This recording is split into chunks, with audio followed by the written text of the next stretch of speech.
on everything. Amen. Y'all know I love movies, and my favorite movie is Coming to America.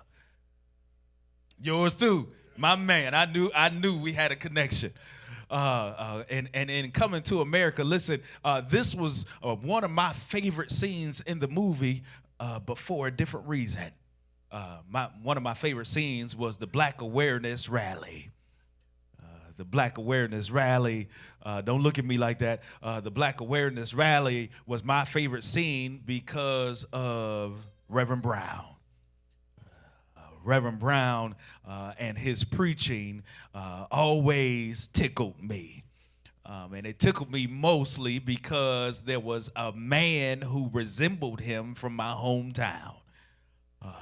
And when he got happy, he even sounded like Reverend Brown. But also, my favorite scene of the Black Awareness Rally was Randy Watson.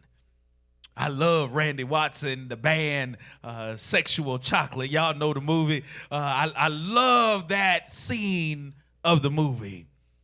But as I was reading this text and I started thinking about Coming to America while I was watching it, this scene hit me different. This scene hit me different because there's a moment in the scene where Lisa McDowell gets up and she starts speaking to the crowd. Lisa McDowell is speaking to the crowd. She's asking the crowd to donate their money so that they can have places where children can go and play. Lisa McDowell was asking the people who were at the Black Awareness Rally to donate and to put some funds into the basket. While her boyfriend, Daryl Jenkins, was there. Stingy.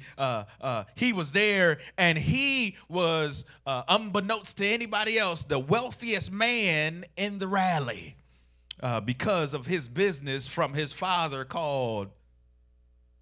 There it is. Thank you so much for helping me preach. I appreciate you so much. But Daryl Jenkins, who is probably the wealthiest man in the rally, didn't put anything in the collection plate. I mean, this is girlfriend's rally. His soon-to-be father-in-law's restaurant is supporting the rally. And when the basket comes around, you take the basket and just pass it along without putting anything in it. While Prince Akeem is pretending to be an African student going to the University of the United States, where the school is so small they don't even have a basketball team. Y'all know that line. Sitting there with his servant, Simi.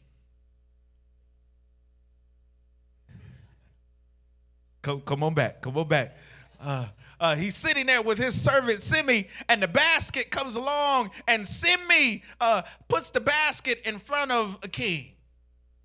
Akeem is so caught up in looking at Lisa McDowell, he just points to the basket and waves his hand like this to his servant, and his servant pulls out that big old wad of cash that they call pocket change.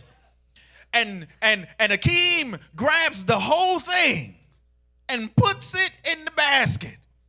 And they pass it along to the point to where Daryl didn't give nothing. Prince Akeem gave everything he had, and even the three men from the barbershop gave something.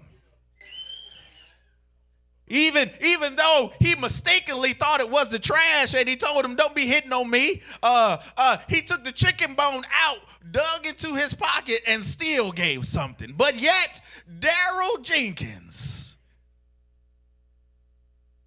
didn't give anything.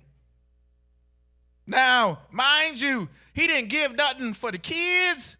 He didn't give nothing to support the rally. He didn't give anything supporting his girlfriend. He sat there in the rally with a pocket full of money.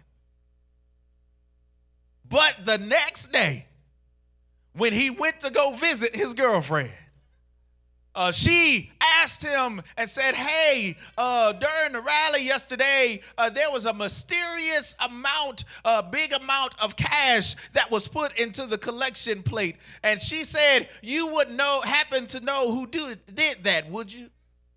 And he said, well, And she said, I thought it was you. He said, yeah, anything for the kids, knowing he didn't give not one dime.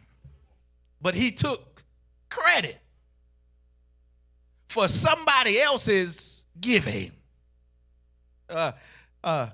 Which person are you?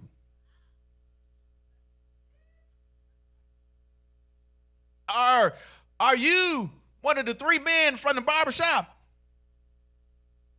who's sitting there, the one that loves Randy Watson and said, that boy good? Are you the other old man who always got a story to tell, but he still gave? Or are you the one sitting there eating in the sanctuary, in the rally, and you just still put something in, but you thought it was something else? Or are you one of the other people in the rally, get this, who has no name, just a face, but we see you giving? Or are you Daryl, sitting there with everything that God has blessed you with, holding it for yourself, but still taking the credit that God did it? Or are you like the prince, who was so captivated by the one who was talking that you didn't even realize that you're giving everything that you had because you're captivated by who's talking? Which character are you? This is where we meet the widow in the text. And there's a few things I want you to pay attention to in the text, but I want to explain to you the times that this woman is living in. Get this woman is a widow. And just so you can feel what this woman is having to endure, and let me give you the undertones of the story. Here it is. The church's responsibility is to the widows and the orphans.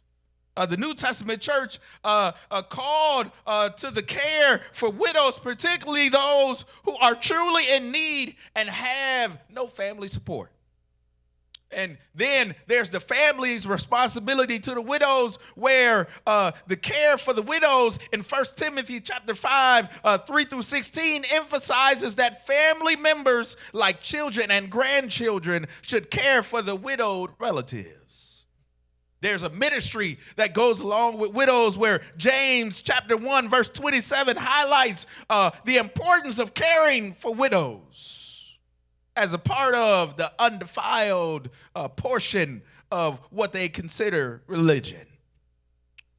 Then there's Jesus's compassion for the widow. Jesus demonstrated compassion for widows when he was raising the son of the widow of Nain and condemning those who exploited widows. He also told parables about the widows, where Jesus told the parable of the persistent widow in Luke chapter 18, verses 1 through 5. And then he talks about specific widows. Anna, the prophetess Anna, who devoted her life to prayer and worship, who's highlighted in Luke chapter 2, verses 36 through 38. And then we have this widow that Jesus talks about in Mark chapter 12, verses 41 to 44.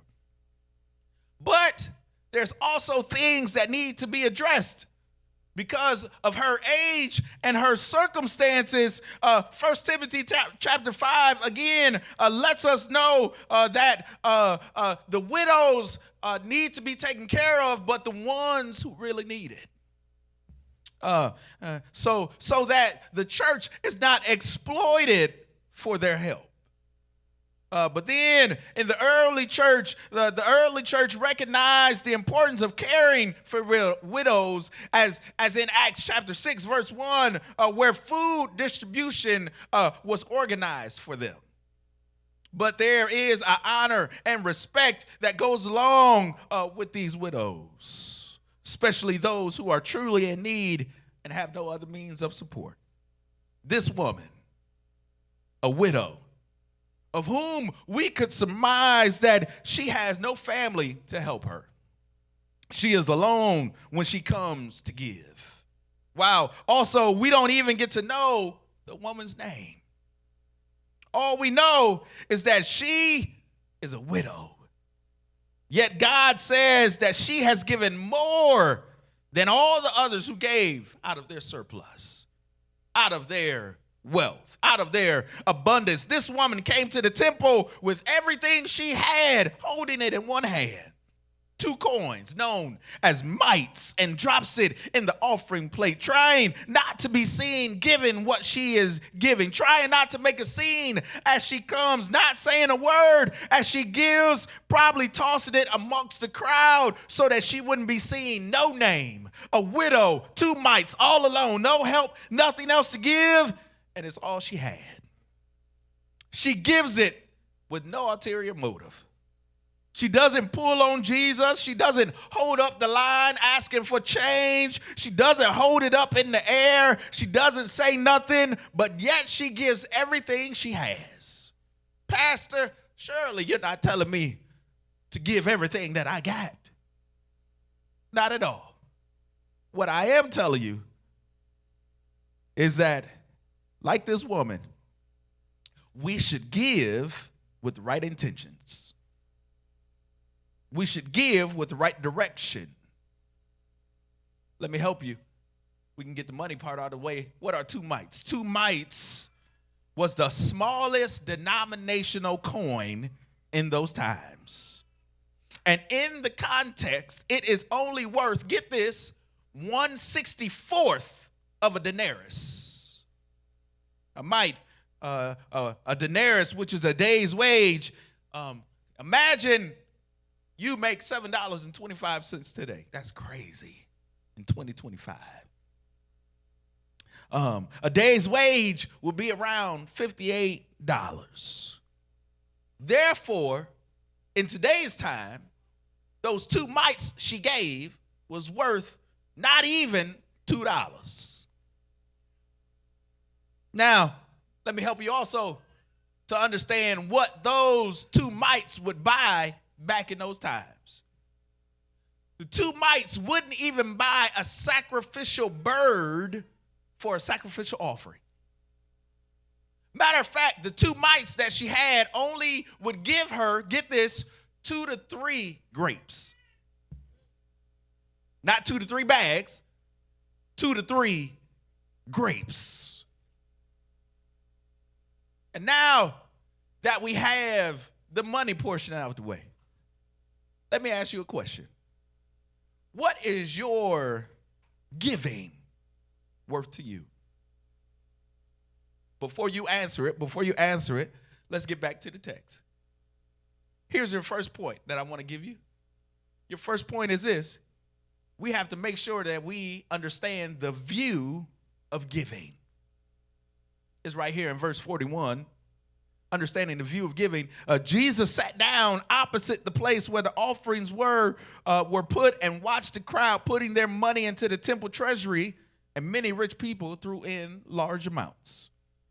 This is the place where they gave, was in the temple. Yes, it was. But you have to remember that the temple of that time has many different layers to it. And this was taken in what is called the court of women. This was the court, the outermost place of the temple. The women could not go any further, or some could not go any further in the temple in this time. This was the most public, most trafficked area of the temple. While it was called the court of women, everyone was able to come and give their offering. In the courts, there were 13 trumpet-shaped receptacles. I did my homework, where the offering was given. And when you gave your offering, it made a sound. Don't miss it. When others came to give and they poured their offering, it made a bunch of noise. It was like when you go get quarters from the machine for the laundromat. You put that $5 in there, and then all those quarters just start coming out, clink, clink, clink, clink, clink. But there's always like 2 or 3 quarters that come out at the end away from all the other noise, and it makes a totally different sound. It's always those last ones that make that sound. Now, Jesus places himself in a place not only where he can see who's giving, he places himself where he can hear what's being given. Jesus sees the people giving out of their abundance, and he hears the noise that's being made, but this poor widow comes, and the sound that is made when she puts her 2 mites in are louder than everything that everybody else puts in. The purpose and the reason why Jesus positioned himself was not only to see and not only to hear and not only to see who was given, but to take notice of the posture of the person giving. KJ, here it is. While everyone else came with confidence, others came with arrogance. Others came to show off how much noise they could make. This lowly, poor, widowed woman came and deposited 2 coins, the lowest value of denomination that she could give, and made the loudest sound. Let me help you. I asked this question while I was preparing this message. I said, God, what did you see during the giving? He said, I saw the amount she gave, but I also saw her heart. He saw the way she gave. He saw how she gave. He heard her as she gave. While the others were giving to make noise, she gave with a noise of praise. Here's my disclaimer. You have to be careful of the ones who want to be the loudest when it comes to doing something and giving something. Because usually the ones who are the loudest in the room are the weakest in the room. Okay, it's my little 2 cents. You have to be careful because Jesus sees what you're giving and how you're giving already, so you ain't got to be loud about your giving. Come on, let's move on to point number 2. We're going to get on out of here. Let me ask this question. Point number 2 is this. Do you have the sense to give? Don't miss it. It's a play on words. Do you have the sense, S-E-N-S-E, or do you have the sense, C-E-N-T-S? Verse 42, but the poor widow came and put 2 very small copper coins worth only, get this, a few cents. The widow came with 2 coins, not even worth 2 pennies, but it was all she had. She gave from her means, not from her surplus. She gave from her life and not from her abundance. She gave from her heart and not from her wallet. She gave from her sense and not from her sense. Some of us have the sense to give, and our giving don't even add up 2 cents. She knew Jesus was there, and she knew what she had, and she knew what she didn't have. But, get this, she still gave. Because she had sense enough to give, and even though she had sense enough to give, the question is, do you have sense enough to give? Sometimes we can get so caught up in watching or in who's watching, not really realizing who's watching. Okay, Jesus saw the sense she had and the sense she had. But it all made sense when she gave from her senses. Come on, walk with me. Maybe that was too much. I'm sorry. I was just trying to do a play on words, or maybe it's not. Maybe you understood. But let me say it this way: stop worrying about who sees if you're going to give, but give because you have sense enough to know I'm not giving to be seen. I'm not giving to be heard. I'm not giving for rights. I'm not giving to be first. I'm not giving to be noticed. I'm not giving to be recognized. I'm giving because I have sense enough to know that how I am giving and why I'm giving and who I'm giving to is greater than anything I can have. Some of us give because we have the sense.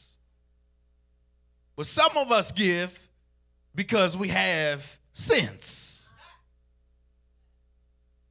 You have to get to a point to where you're giving because of the sense of who you're giving to.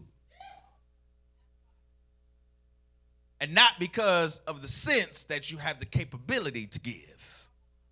Come on, let's move on. Let's move on. Here's my last point. I promise you we're going to be out of here. Look at your neighbor and say, neighbor, I put that on everything. Okay, that's verse number 44. This is what it says. They all gave out of their wealth, but she out of her poverty put in everything, all she had to live on. For all of my NBA fans out there, Fred VanVleet, who is a NBA star who plays for the Houston Rockets, who is also from my hometown, has a slogan that says, always bet on yourself. Now, it's become a little controversial because they've allowed gambling in the NBA, so his slogan, kind of got misconstrued, but his slogan is always bet on yourself. It's always good to bet on yourself, but sometimes it's better to bet on the one who has positioned himself to see who you're betting on. See, when I was coming up, and I was challenged about something, in order to put truth behind what I was saying, I had to say I would put that on something. Most of the time, it was something that you love the most, by saying something like, I put that on my mama. I put that on my kids. I put that on my daddy. But the end all be all was when you said, I put that on everything. This meant that you were making it clear that you are so confident in what you are giving, that what you are saying is so true that you are willing to put everything you have on it. This is for somebody out there that may be struggling. I know you have confidence in yourself, but that ain't enough. I know you got confidence in your mama and them, your sisters, your brothers. But let me tell you that ain't enough. I know you may have some confidence in your kids. But let me tell you that ain't enough. You have to come to a point in your life that you know it ain't about you. Your giving ain't about you. It ain't about what you have. It ain't about what you can get. But if I can just give it to Jesus, I know that there is no amount of money, there's no amount of houses, there's no amount of land that can give me what Jesus can give me. And I put that on everything. Get this, one of my favorite songs, because Jesus paid it all. And all to him I owe. Sin left a crimson stain, but he washed me white as snow. Good afternoon, White Oak Spring. May the Lord God bless you real good. But can I help somebody as I go to my seat and let somebody know that if you realize the view he has, you're giving in the right way. If you have enough sense to know who you're giving to, then you're giving in the right way. And if you put everything you have on him, then you're giving in the right way. No matter how great or small, the song says he's the master of them all. So guess what? I put everything that I got on Jesus. Not because I'm so worthy to be able to do it, but because I know what Jesus can do with it. I know that if I put it in Jesus' hands, that he'll be able to do more with it than I could do with it. I know that if I put it in First Lady's hands, she can only do so much with it. I know that if I put it in Deacon Lee's hands, there's only so much he can do with it. Al, if I put it in your hands, there's only so much that you can do with it. But I know if I put it in the master's hands, that he can make it do more than I could ever imagine. I know if I put my health in his hands, that he can deliver me from it all. I know that if I put my money in his hands, that he'll be able to multiply it more than I could ever dream of.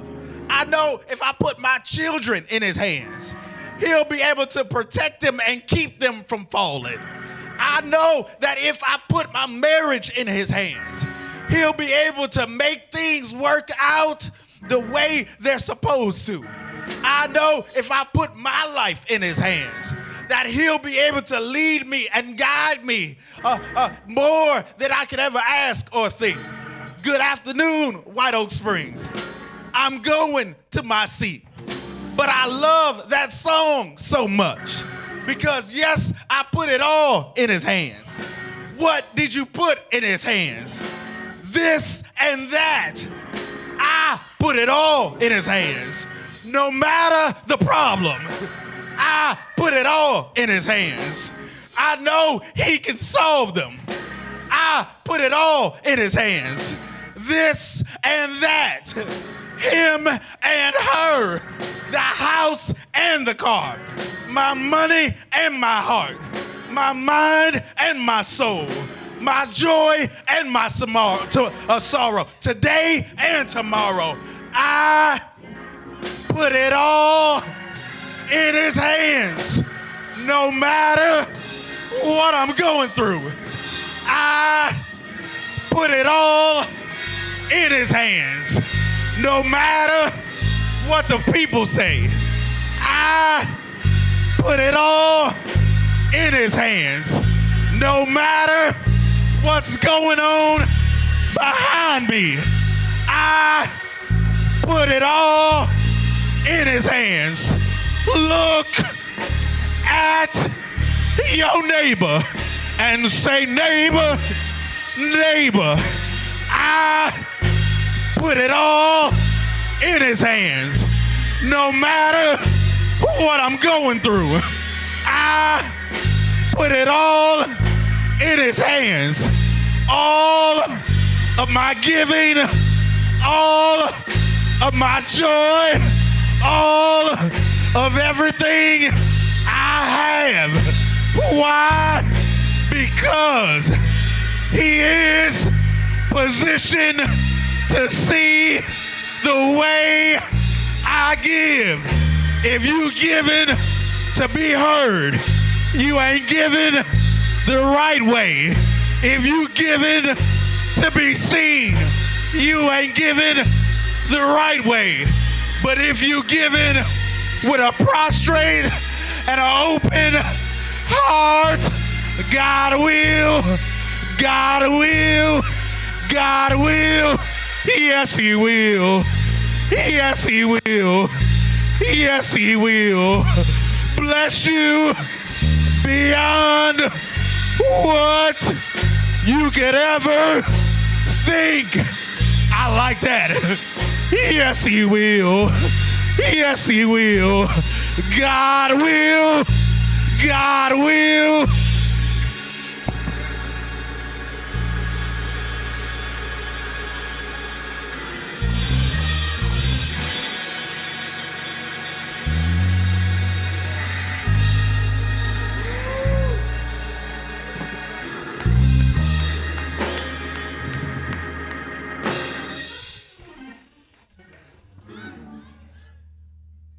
I put that on everything. Everything I got, I put it on Jesus. I don't know what you put yours on, but I put mine on Jesus. That's what the widow was trying to show us. No matter how much you have or how little you have, if you bring it to him, everything will work out just fine. So here's my opportunity, my extension to you, that you may not have experienced to know who Jesus is, whether you're with us here in the building or you're with us online. Thank you for joining us. But you have the opportunity as well to understand just how great and how awesome Jesus is. It does not matter how much you got.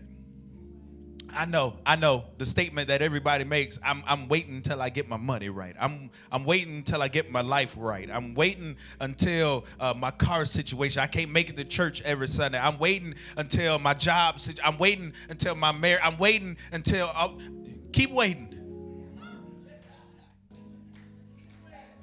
Keep waiting. Because you might wait so long that when you get up there, it might be your time. And Jesus say, what's your name? Jesus, you know me. I was waiting for my job. What I was waiting for. Jesus, I was just waiting till I got right. You don't have to wait to get right. All you got to do is come to the one who can get you right. And maybe here's a second call. Maybe you've already understood who Jesus is. You've already went through that battle. You already went through those issues. You've already had that time. And now you say, you know what? It's time for me to go ahead and get to the one who's able to get me right. This is a place for you where you can come and rededicate your life to Christ. And thirdly, you may have already rededicated your life to Christ. You may have already went through that battle with Jesus, and you're looking for someone to bring your two mites. You're looking for somewhere to bring those two coins that you have, those two nickels you keep rubbing together, those 15 cents that you waiting to make $1 out of. You waiting somewhere to put it in. Listen, it's not about the money. It's about your soul. If you give unto him, watch this, he'll press it down, shake it together, and make your life run over. And he'll make your life run over to the point to where not only will you be blessed from what he did, you'll be blessed because he'll make other people give unto you. Bible says they'll pour it in your lap. So much so that you won't have enough room to receive it.